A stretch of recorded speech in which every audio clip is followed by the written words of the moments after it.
জীবনের সব গুনার ফিরিস্তিগুলো একটা একটা করে স্বীকার করে আল্লাহরে বলেন, আল্লাহ আমি পাপী, আল্লাহ আমার যে বড় পাপী এই দুনিয়াতে কেউ নাই, আকাশের নিচে জমিনের উপরে আমার যে বড় পাপী কেউ নাই। একটা একটা করে আল্লাহ স্বীকার করি আমি পাপী, সব পাপের স্বীকৃতি দিলাম। পৃথিবী না জানুক আমি তো জানি, আমি কি পাপ করেছি হায়, আমার পাপের করলে বিচার, বাঁচার আমার নাই উপায়।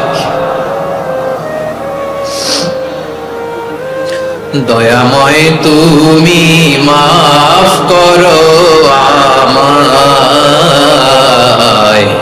মাফ করো আমায়।